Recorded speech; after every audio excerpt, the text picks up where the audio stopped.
merciless rain and the sinister glow of fire, the veteran fought against twisted metal to save that life. He was a stranger to her, and she to him, or so he thought. But when she whispered that forbidden name, the weight of 7 years of guilt crashed down upon his shoulders. What he believed to be a failure from the past was alive before his eyes. I know, but it's getting worse. When the Navy Admiral arrived at his door the next morning, the veteran understood that fate had finally come to collect what was owed.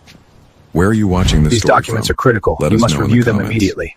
Understood. If this journey I'll handle it right away. touched you, consider subscribing to Silent Veterans and help us give a voice to more incredible stories of our silent veterans. The rain came down like nails driven by an angry god. Garrett Hayes gripped the steering wheel of his F-150, knuckles white against black leather, eyes fixed on the ribbon of asphalt twisting through the Cascade Mountains. Highway 2, Stevens Pass. He'd driven it 100 times since moving to his cabin 3 years ago, seeking solitude at the end of long dirt roads where cell signal died and neighbors were measured in miles. He was coming back from Seattle, from another VA appointment where doctors poked at the scar tissue in his right shoulder and asked about sleep patterns and intrusive thoughts, questions he answered with practiced lies since his medical retirement. Garrett was 42, but his hands looked older. Scars from shrapnel, broken glass, sharp edges of 15 years in places where civilization's rules were suggestions. Tattoos ran up both forearms, coordinates of missions he couldn't discuss, names of brothers who didn't come home. His beard was dark brown shot with premature gray, pale blue eyes carrying the stillness of too many sunrises through a rifle scope. That's when he saw the lights. 2 sets of headlights coming fast from the opposite direction. Too fast for this weather, this road. The lead vehicle was a white Lexus SUV. Behind it, a yellow sedan with hazards flashing. The Lexus hit the curve too hot. The driver overcorrected. The rear end broke loose, fishtailing. The SUV spun like a top, hit the guardrail backward at 40 miles per hour. The metal screamed as it gave way. The SUV disappeared over the embankment. Garrett's truck was already stopping. Training. 15 years of training beaten into his nervous system until thinking and doing were the same thing. He ran toward the broken guardrail. The embankment dropped 30 feet. At the bottom, nose down in a ravine, was the white Lexus. Steam rose from its crushed hood, and smoke, black smoke, curling from underneath the chassis. "Somebody call 911, Garrett shouted. He was already moving, half sliding down the embankment. He reached the Lexus in seconds that felt like hours. An old woman, late 70s, maybe 80, white hair matted with blood from a gash on her forehead, slumped against the driver's side, held by her seatbelt, unconscious. The smoke was thicker now, burning oil, melting plastic, battery shorting out. His elbow went through the passenger window in a single strike. He reached in, popped the lock. The seatbelt release was jammed. He pulled his pocket knife and sawed through the belt in 3 strokes. The woman slumped toward him. He caught her, lifting her like she weighed nothing. A flicker of orange beneath the chassis. Not smoke, flame. He backed out. The woman cradled against his chest and started up the embankment. Behind him, a whoosh of expanding air. Heat washed over his back. He climbed, legs burning, shoulder screaming where old shrapnel wounds pulled against scar tissue. Halfway up, the gas tank went. The explosion pushed at his back, nearly knocking him off balance. He didn't stop. He reached the top and found hands reaching. 2 men from the yellow sedan helping him carry the woman to the shoulder. Garrett knelt in the mud and rain, gently lowering her. Her eyes fluttered open, unfocused. Blood still ran from the gash on her forehead. Her lips moved. "Ma'am, can you hear me? You've been in an accident. Help is coming." Her eyes found his, pale gray and glassy with shock. Her hand caught his wrist with surprising strength. "Marcus," she whispered. "My Marcus." The name hit Garrett like a physical blow. His breath caught. His whole body went rigid. Marcus. No, it couldn't be. Common name. Coincidence. But the woman was still looking at him, searching his face. "You have his eyes," she murmured. "You have my son's eyes." Then her hand went slack, and she was unconscious again. Garrett stayed frozen, kneeling in the mud, rain pounding down. His mind raced on heart-hammering. Marcus. 7 years since he'd heard that name spoken by someone who meant something. 7 years since he'd carried those dog tags out of the Hindu Kush. A promise never kept. A debt never paid. Sirens cut through his thoughts. Ambulances and a state patrol car came around the bend. Paramedics swarmed, professional and efficient. They had the woman on a backboard in under 2 minutes. "Sir, are you injured?" A paramedic looked at Garrett with concern. "Sir, you're bleeding." He looked at his hands, covered in blood. Some hers, some his from broken glass. He couldn't feel it. "I'm fine. Take care of her." They took the woman to Providence Regional Medical Center in Everett. Garrett followed in his truck, hands steady on the wheel, mind anything but. 2 hours later, a doctor emerged. "Are you the man who pulled her out?" Garrett stood. "Yes." "How is she?" "Stable. Broken arm, 3 cracked ribs, moderate concussion. That laceration needed 18 stitches. But she's tough. She's going to be okay. Another 2 minutes and... Well, you saved her life. Can I see her?" Room 237. 5 minutes. Garrett walked through corridors until he found 237. The woman lay in the hospital bed, impossibly small against white sheets. Her white hair cleaned, bandage stark on her forehead. Monitors beeped softly. Garrett stood in the doorway, unable to take another step. He looked at her face. High cheekbones, strong jaw, and her eyes, even closed, had that same quality. His hand drifted to his chest, where beneath his shirt hung dog tags that weren't his. Dog tags he'd carried for 7 years. Dog tags bearing a name he'd heard today for the first time since they'd been pressed into his palm by bloodied hands in Jalalabad. Lieutenant Marcus Sullivan. Jalalabad, August 2017. The heat of Jalalabad hit like a blast furnace. Garrett Hayes stood at Forward Operating Base Fenty, checking his gear. He was 35, a senior chief petty officer with 12 years in the teams. His call sign was Reaper, earned when he'd pulled 4 wounded Rangers from a Taliban ambush in Kandahar. Task Force Griffon, 8 SEALs plus 2 Air Force combat controllers, had a mission. Extract a CIA element pinned down in the Kunar Valley for 16 hours. A 4-man CIA team conducting reconnaissance had been surrounded. 1 KIA, 2 wounded, 1 combat effective. They were holed up in a compound, surrounded by 40 to 60 Taliban fighters. Attached to the CIA team was Navy Lieutenant Marcus Sullivan, 24 years old, on his first deployment. The file showed a young man with strong jaw, short dark hair, and gray eyes. His father had been an admiral. His brother was a Navy captain. Marcus had the pedigree. He just needed experience. The mission brief was simple. Insert 2 clicks south, move north, link up, extract. Time on target, 30 minutes. The flight took 40 minutes. The Blackhawks touched down. Garrett was first on the rope, boots hitting rocky ground, rifle up. The team moved fast through the narrow valley, bounding Overwatch. A kilometer in, the radio crackled. "Be advised, enemy maneuvering in your direction." Then the world came apart. AK fire from multiple positions. The team scattered, finding cover. Garrett was behind a stone wall, rifle coming up. 2 men on a rooftop, 100 meters. His first shot dropped the left. His second dropped the right. Machine gun fire came from 3 positions, interlocking fields designed to catch them in crossfire. This wasn't hasty. This was planned. Dixon called for air support. The Apache's chain gun tore across enemy positions. But 1 machine gun kept firing. And now RPG fire. "Assault forward!" Dixon shouted. "Reaper, take your team and clear compound 2. Garrett gathered his breach team. Rodriguez, Chen, Harris. "Shanmi!" They sprinted across open ground while Dixon's element poured suppressing fire.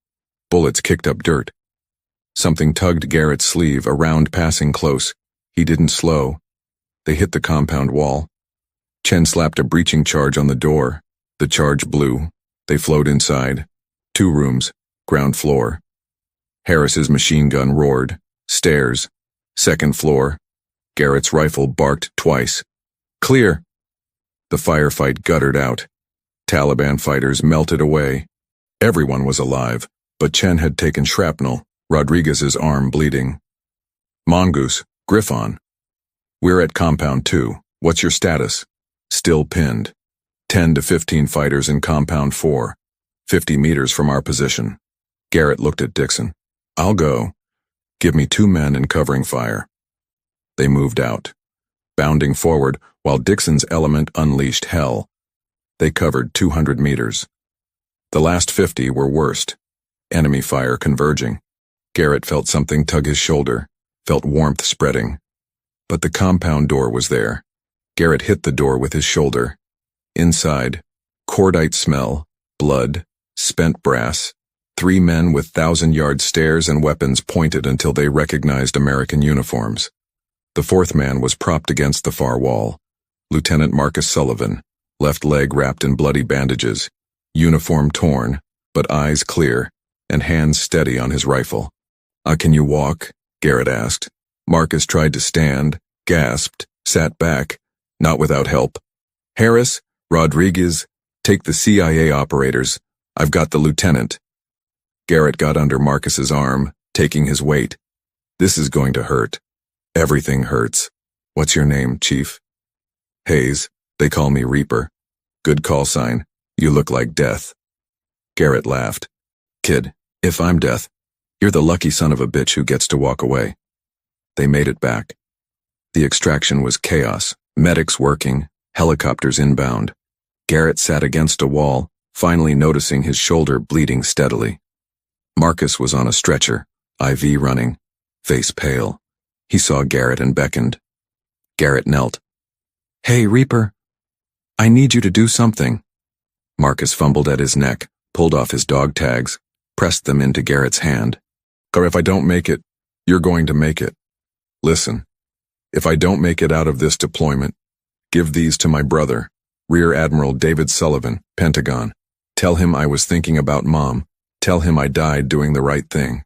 Garrett looked at the tags. Sullivan, Marcus J. You're not going to die, kid. But I'll hold on to these. When this deployment's over, you can ask for them back. Marcus smiled. Deal. Marcus survived. 3 surgeries, 4 months of physical therapy. Garrett saw him once more at Bagram when Marcus rotated back to the States. You keeping those safe for me? Marcus asked. Until you ask for them back. I'll come find you when this is all over. We'll get a beer. They shook hands. Marcus limped toward a C-17 home. 3 months later, Marcus Sullivan was killed when his convoy hit an IED outside Kandahar. He was 24. Garrett was in Jalalabad when he got the news. He just sat in his bunk, holding dog tags belonging to a dead man, thinking about a promise he didn't know how to keep. How do you walk up to an admiral and say, I saved your brother once, but I wasn't there the second time? So Garrett didn't. He carried the dog tags instead. Through the rest of deployment, through medical retirement, through the move to Washington and the cabin where he tried to forget 15 years of war. He carried Marcus Sullivan's dog tags for 7 years. Every time he felt their weight, he felt the weight of a promise unkept, a debt unpaid, until yesterday, until a woman with gray eyes whispered a name in the rain. The knock came at 08:47 hours. Garrett had been staring at his phone for 2 hours, unable to sleep. He sat at his kitchen table, coffee gone cold, and laid out on the scarred wood were Marcus Sullivan's dog tags. He'd taken them off when he got home last night. The metal had left an imprint on his chest he could still feel. The knock came again, harder, official, military. Garrett opened the door. The man on his porch wore Navy service dress blues with precision. 2 stars gleamed on shoulder boards, Rear Admiral.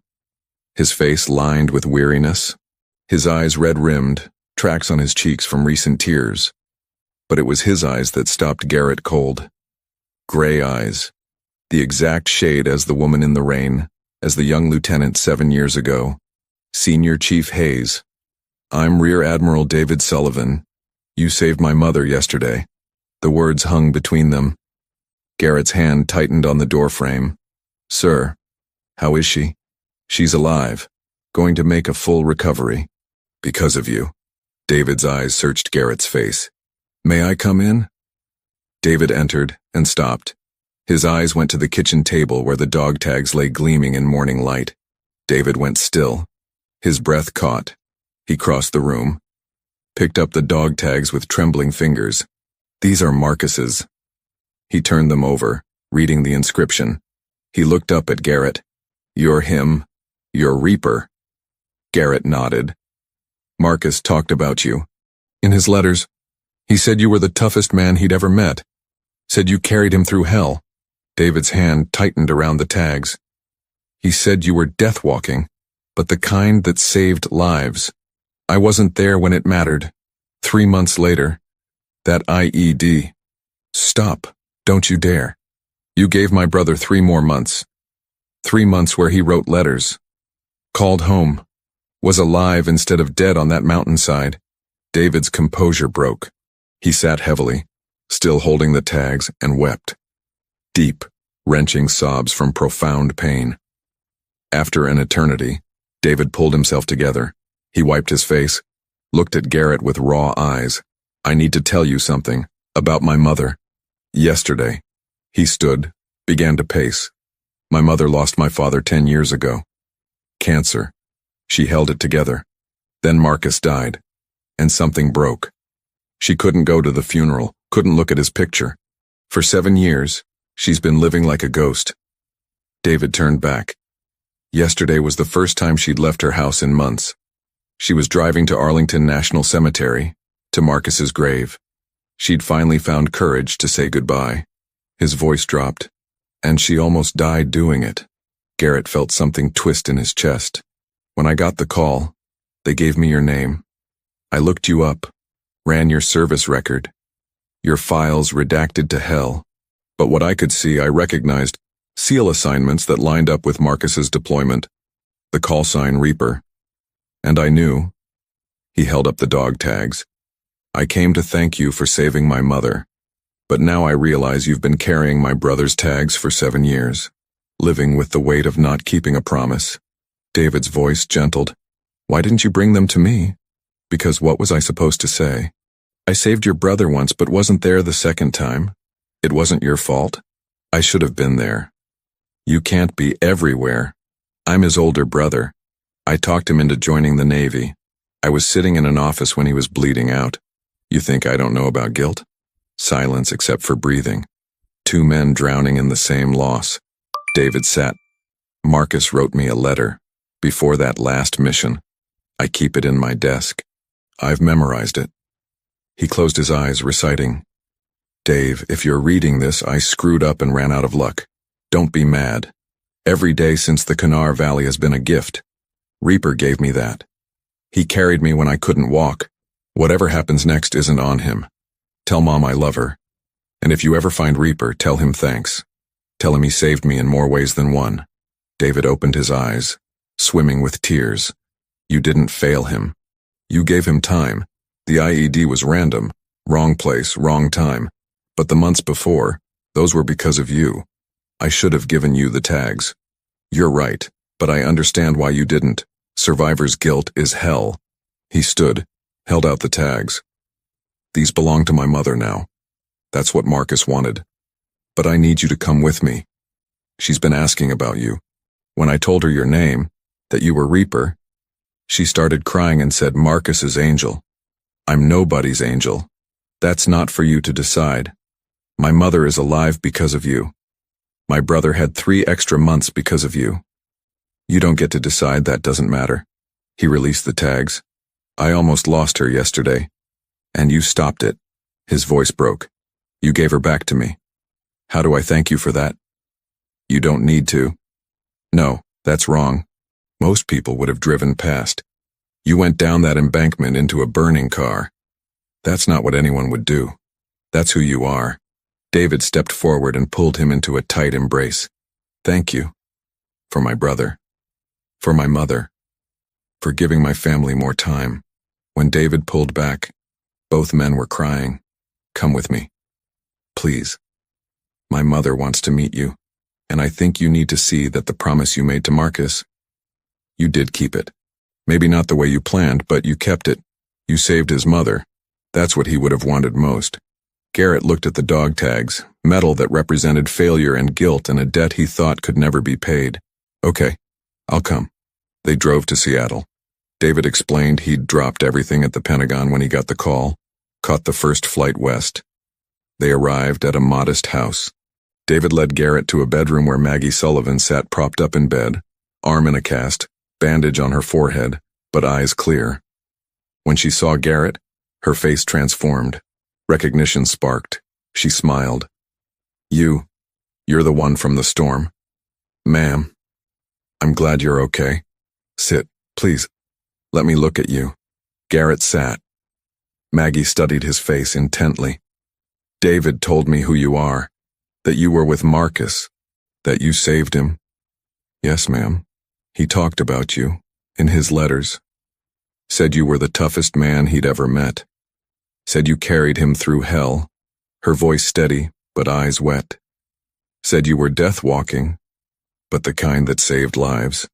Garrett pulled out the dog tags, held them in his palm. He gave me these, before his last mission, asked me to give them to you if anything happened. I should have brought them years ago. Maggie looked at the tags. A single tear rolled down her cheek. She touched the metal gently. You've been carrying my son all this time. I didn't know how to let him go. And then you saved me. You saved Marcus's mother. Maybe that was how you were supposed to let him go. She closed her hand around the tags, then pressed them back into Garrett's palm. I want you to keep them. Ma'am, they belong with the man who understood what they meant. Marcus gave them to you as a promise. You keep your promises, I can see that. She squeezed his hand. Keep them, not as a burden, as a reminder that you saved my boy when it mattered, and when I needed saving, you were there again. Garrett felt something break free inside, that weight lifting. Thank you. No, thank you. For bringing my son home once. For bringing me home yesterday. Thank you for being my angel in the storm. 6 months later, Garrett stood in the Naval Special Warfare Command Auditorium in Coronado, wearing a suit that felt too tight. He'd been out of uniform 5 years. Civilian clothes still didn't sit right. The auditorium was packed. Rows of Navy personnel, families of fallen SEALs, veterans. Garrett sat third row, trying to be invisible, but people kept turning to look. On stage, a projection screen displayed Lieutenant Marcus Sullivan in dress blues, young and confident. Beside it, the Marcus Sullivan Foundation, serving those who serve. David Sullivan stood at the podium. My brother Marcus believed service was the highest calling. He believed the warrior's path was sacrifice, putting others before self. He paused, looking out. Marcus died 7 years ago in Afghanistan. He was 24. He'd been a SEAL for 2 years. His death left a hole, in our family, in his unit. David's eyes found Garrett. 6 months ago, I almost lost my mother in a car accident. She was saved by a stranger who risked his life. That stranger was the man my brother wrote about in his letters. The operator who'd saved Marcus's life in the Kunar Valley. Every eye turned toward Garrett. That encounter made me realize something. We honor our fallen by remembering them, but we honor them better by living their values. By continuing their mission. The screen changed to show foundation details. The Marcus Sullivan Foundation serves veterans transitioning out of special operations. Mental health support, job placement, family counseling. But more than that, we provide purpose. The screen showed photographs of veterans. We've partnered with first responder agencies to create the Reaper Initiative, named after the man who exemplifies what this foundation stands for. Warriors don't stop saving lives just because they take off the uniform. The Reaper Initiative trains retired special operations personnel to serve as advanced first responders in rural and underserved communities. Garrett's throat tightened. Senior Chief Garrett Hayes, would you please join me on stage?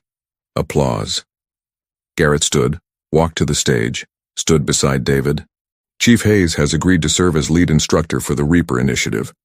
He'll train our first class of retired SEALs, Rangers, and other special operations personnel in advanced civilian rescue techniques. David reached into his pocket. Marcus's dog tags. These belong to my brother. He gave them to Chief Hayes before his last mission. Hayes has carried them 7 years, a promise he thought he'd failed to keep. But he didn't fail. David held out the tags, then placed them around Garrett's neck. And these stay with you. Because you've earned them. You've lived up to what they represent. Marcus would want you to have them, not carrying a burden, carrying a legacy. The applause was thunderous. Garrett stood there, feeling the weight of the tags, and for the first time in 7 years, the weight didn't feel like guilt. It felt like purpose. After the ceremony, Maggie found him in a quiet corner, hiding, regrouping. David should have told you before announcing it, but he was afraid you'd say no. I probably would have. And now? Garrett was quiet, feeling the dog tags. Now I think maybe he's right. Maybe it's time to use what I learned instead of trying to forget it. Maggie patted his hand. Marcus would be proud. Not just for saving him, but for this. For turning pain and guilt into something that helps others. She stood. You gave me my son back. Not literally. But every day I wake up, I think about how I almost died. How I almost left David alone. And then I remember you pulled me out. You saved me. Her voice caught. You gave me more time. Time to heal. Time to remember Marcus with joy. Time to watch David do this beautiful thing. That's a gift I can never repay. So don't think of this foundation as charity. Think of it as us giving you a chance to do what you're meant to do. Save lives. Keep Marcus's legacy alive. Maggie hugged him. Welcome to the family, Garrett Hayes. You've been part of it for 7 years. We're just making it official. The details came together.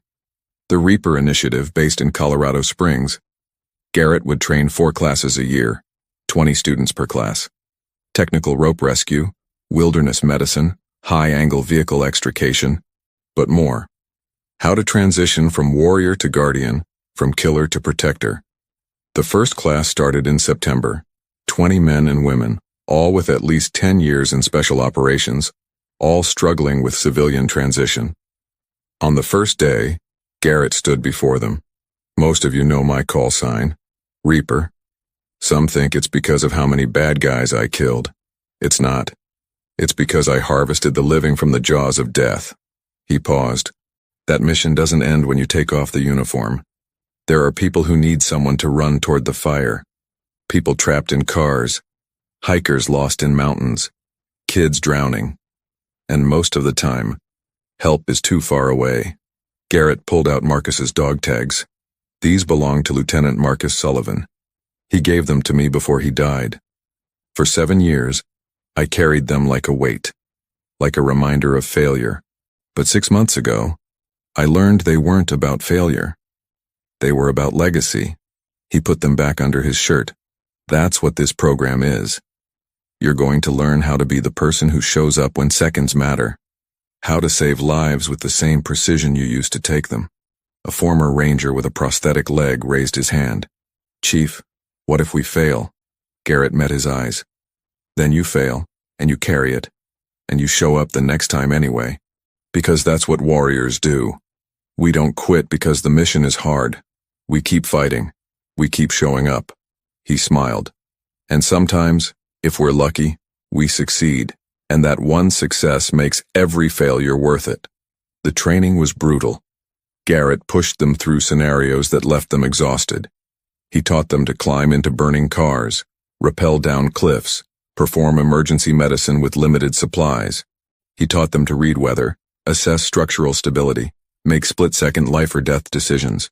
But more than that, he taught them to live with the weight, to carry ghosts without being crushed, to find purpose in service instead of drowning in guilt. All 20 graduated. They dispersed across the country, joining fire departments, search and rescue teams, emergency management agencies. Everyone wore a small patch, a reaper's scythe crossed with a medical caduceus. And below it, legacy. 2 years later, Garrett stood in his cabin, looking at the mountains. He wasn't hiding anymore. The cabin was base, not prison. He spent half his time in Colorado teaching, the other half consulting with first responder agencies, building programs, training trainers. The dog tags still hung around his neck. He still felt their weight, but now it was different. Now it felt like legacy. His phone rang. David Sullivan. Garrett, the Reaper Initiative just saved its 100th life. Family of 4 in a flash flood in Arizona. One of our graduates rappelled in and pulled them all out. Garrett closed his eyes. 100 lives. 100 families. That's good. That's really good. It's what Marcus would have wanted. You're teaching a whole generation to do the same thing. After the call, Garrett pulled out the dog tags. Sullivan, Marcus J. We did okay, kid. We did okay.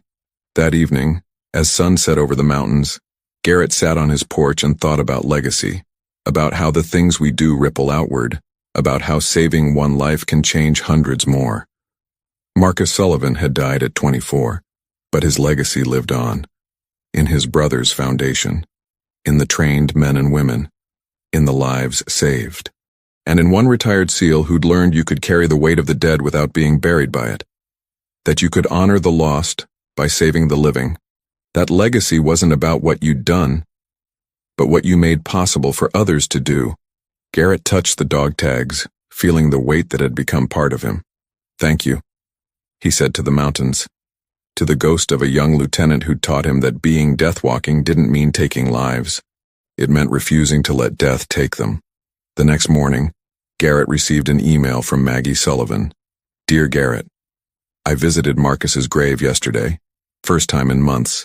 It doesn't hurt as much anymore. I told him about the foundation, about the lives being saved in his name, about you. I told him his angel was still watching over people. I think he knows. I think wherever he is, he's proud. Thank you for giving my son's death meaning. Thank you for turning our grief into grace. Love, Maggie. Garrett read it 3 times, then got ready for another day of training, another day of teaching warriors to save lives, another day of honoring a promise made 7 years ago. The weight of the dog tags felt lighter now, not because Marcus Sullivan's memory had faded, but because that memory had become something that moved forward instead of pulling backward, something that saved lives instead of haunting them. Legacy. Marcus Sullivan had died saving others. And now, through Garrett, through David, through the foundation and the initiative and the 100 lives saved and hundreds more to come, Marcus was still saving people, still serving, still protecting, still standing in the gap. Because legacy doesn't die with the body. It lives on in the lives touched, the lessons taught, the people saved. And that was the real promise Garrett had made to Marcus Sullivan. Not to deliver dog tags, not to carry guilt, but to make sure Marcus's death meant something. That his sacrifice created ripples spreading outward, saving lives, changing futures, building hope from grief. That promise, at least, Garrett had finally kept.